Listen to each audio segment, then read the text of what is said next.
Marc Elias just dropped a legal bombshell that could change Donald Trump's 2024 fate forever.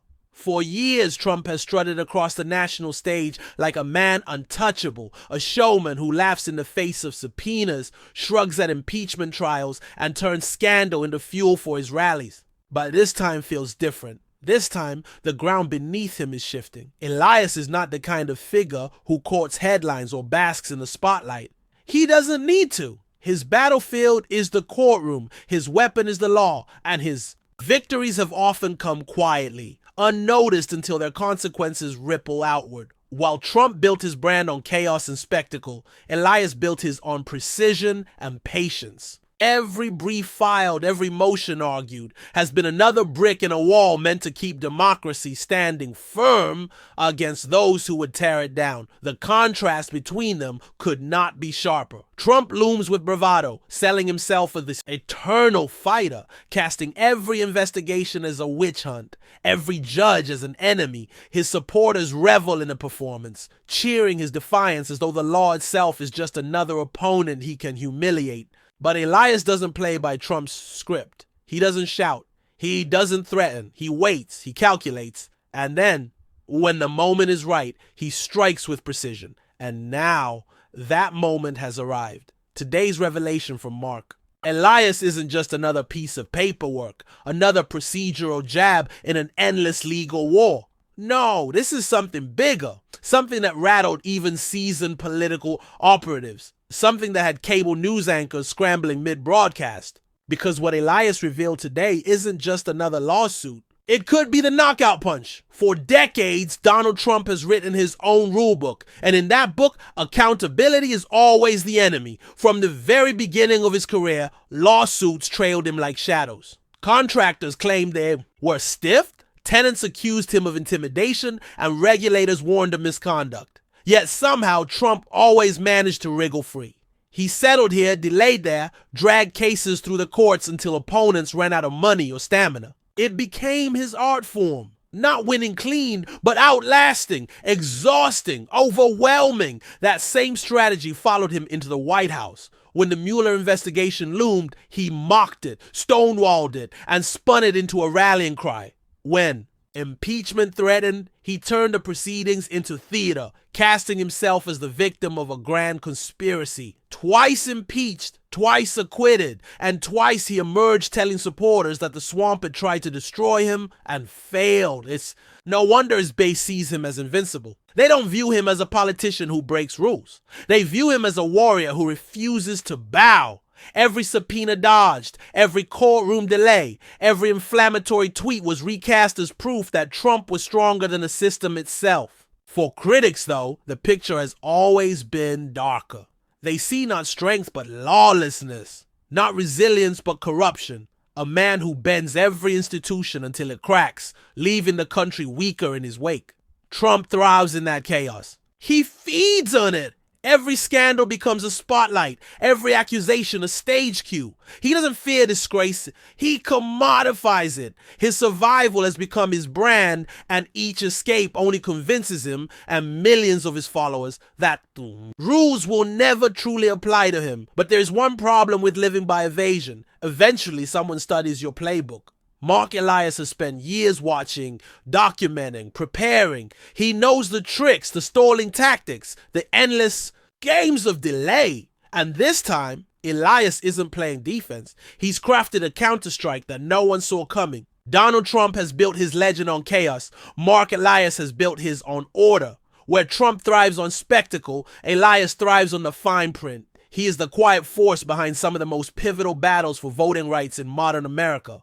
The strategist who doesn't need chants or rallies to prove his power. His victories are measured not in applause lines, but in court rulings, in ballots counted, in voters protected. For years, when Republican legislatures moved to restrict access to the ballot box, Elias was there. When Trump's allies spread lies about stolen elections, Elias was filing briefs before dawn, dismantling conspiracy theories line by line until judges had no choice but to reject them. He became the thorn in Trump's side precisely because he refused to play the game on Trump's terms. No nicknames, no theatrics, no shouting matches. Just law, meticulously argued and relentlessly pursued. What makes him formidable is not just his legal mind, but his persistence. Elias doesn't back down and he doesn't burn out. He has become a figure of quiet admiration among progressives, who see in him a champion who fights for the very foundation of democracy. Grassroots groups praise his vigilance. Legal scholars cite his precision, and ordinary voters know his name as the man who refuses to let their voices be silenced.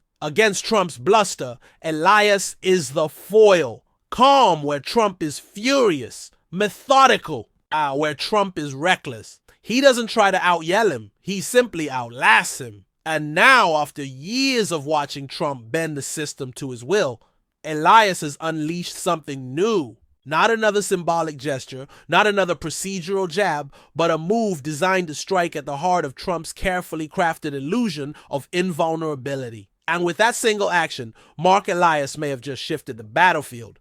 Landed like a thunderclap, echoing through courtrooms, cable news panels, and the restless scroll of social media feeds. Marc Elias filed a legal challenge that cut straight into the core of Donald Trump's political survival. This wasn't some side skirmish or technicality buried in legal jargon. This was a direct hit, a filing that questioned whether Trump, under the weight of his own actions and mounting indictments, could even appear on the ballot in 2024. For a man who has built his entire brand on inevitability, the rallies, the slogans, the aura of being unstoppable, the symbolism alone was seismic. Suddenly, the myth of invincibility that Trump had cultivated for decades began to tremble. The challenge wasn't about headlines, it was about legitimacy itself. Elias wasn't just asking a court to review a case. He was forcing the nation to confront a question many had whispered, but few dared to test. Can someone who tried to overturn democracy still ask to lead it? Cable networks scrambled to cover it. One anchor, visibly stunned, paused mid-segment before declaring, "This could change everything." Twitter ignited with hashtags like "Oh Elias vs Trump" and "Democracy on trial," with memes of Elias depicted as a knight facing off against a gilded but crumbling Trump Tower. TikTok creators stitched clips of Elias' past victories with ominous music, racking up millions of views overnight.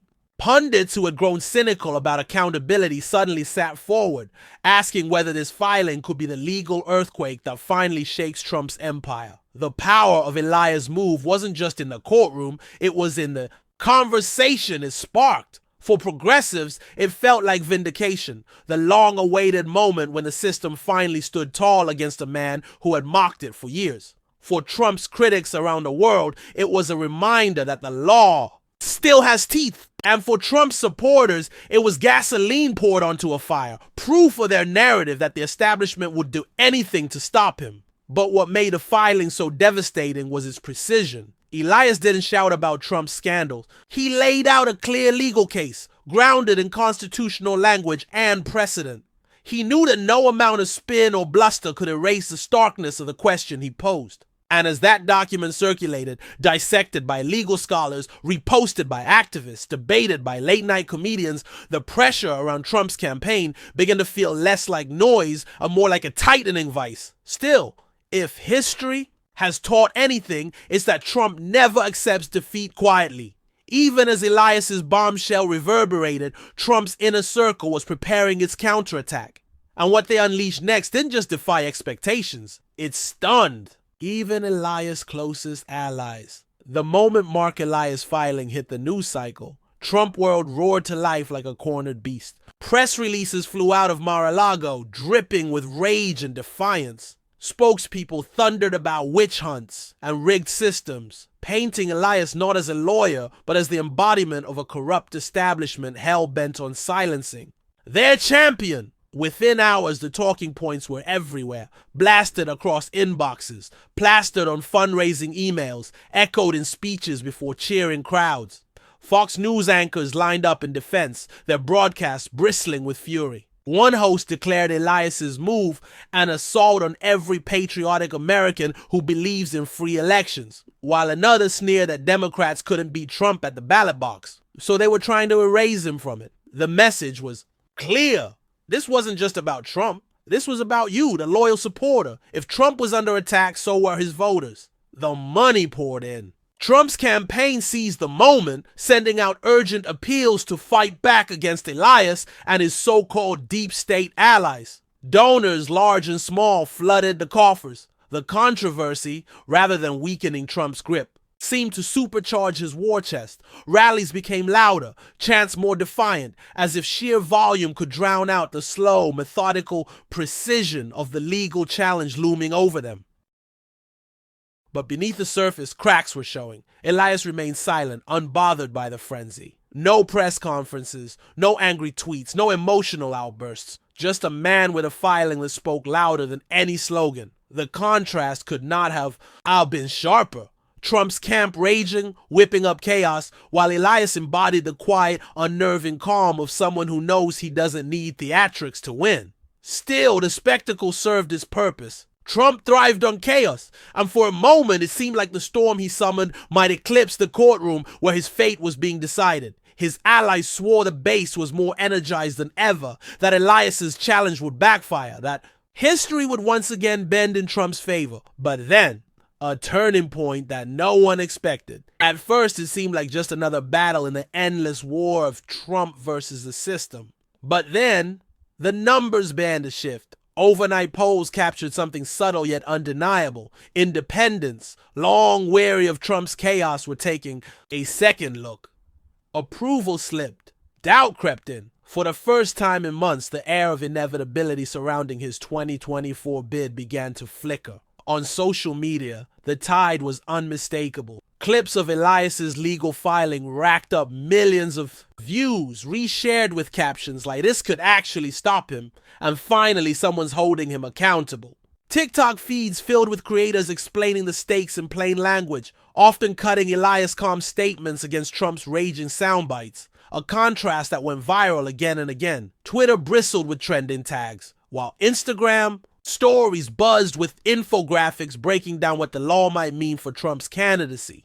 If you weren't paying attention, you missed the moment the ground shook under Trump's campaign. Legal experts too weighed in with a gravity rarely seen. Some called Elias' filing the most serious challenge yet to Trump's political future. Others admitted that even if the case faced obstacles, it forced a conversation the country could no longer ignore. Every panel, every podcast, every column seemed to echo the same refrain. This could change everything. For Trump's critics, it felt like validation. For his loyalists, it felt like war. But for millions of Americans caught it in between, it felt like a reckoning. A turning point where the possibility of accountability no longer seemed like a distant dream, but a looming reality. Yet even this wasn't the final act. Because Elias's move wasn't just about this moment. It was about setting the stage for something even bigger. It was like watching dominoes topple, one filing triggering shockwaves across Washington.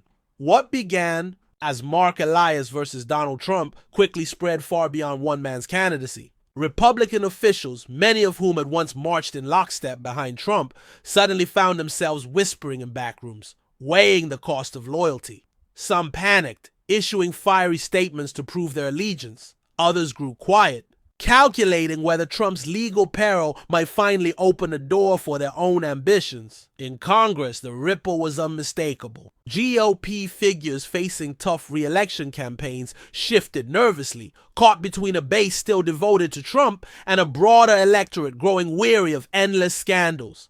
A few braved the cameras to insist the challenge was illegitimate, but behind closed doors, aides admitted what few dared to say publicly. The Elias filing had rattled even the most confident defenders.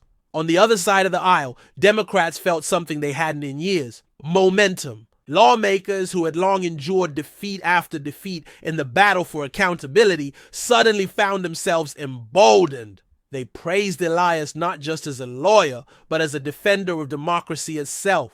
Activists seized on the moment, urging supporters to stay vigilant, to believe that the law could still matter. For independents, the impact was more subtle, but perhaps more profound. These were the voters who had grown cynical, who had begun to think that powerful men always slip away untouched. Now, watching the headlines, seeing the debates erupt on their feeds, many felt the first stirrings of possibility. Millions at home felt, maybe for the first time, that justice was catching up. The cultural reverberations were impossible to miss. Late-night comedians built entire monologues around Elias's move. Editorial boards framed it as a constitutional test. College students debated it in dorm rooms, while retirees dissected it in community centers. It wasn't just legal news anymore. It had become a national story, a litmus test for what America was willing to tolerate. And just as the ripple seemed to be reaching its peak, Elias himself revealed something no one expected. The man who preferred silence over spectacle, who let filings speak louder than press conferences, had one more card to play. And that's when Elias revealed the most surprising twist of all. When the dust began to settle, what remained was not just the story of one man's legal filing or one politician's furious response. It was the story of a deeper clash between arrogance and accountability, chaos and order, spectacle and truth. Marc Elias emerged from the storm not as a celebrity, but as a symbol. His persistence, his refusal to bend under pressure, reminded the country that the law is not meant to bow to power, but to restrain it. He showed that patience and precision can cut through noise, that the quiet grind of legal work can shake even the loudest stage. Donald Trump, meanwhile, stood as a cautionary tale. For years, he had evaded consequences, mocking the very institutions that held the country together. But every act of defiance carried a weight, and in the end, that weight began to pull him down. His story became less about triumph and more about inevitability. The truth that no one, no matter how loud or wealthy or defiant, can outrun the law forever. For millions of Americans, this chapter felt like a reminder of why democracy matters. It was a signal that the fight is not over, that justice may bend but does not always break. And it was an invitation to believe again, to stand again, to demand better from those who seek to lead. Because in the end, this isn't about one lawyer or one politician. It's about whether the truth can still prevail in America.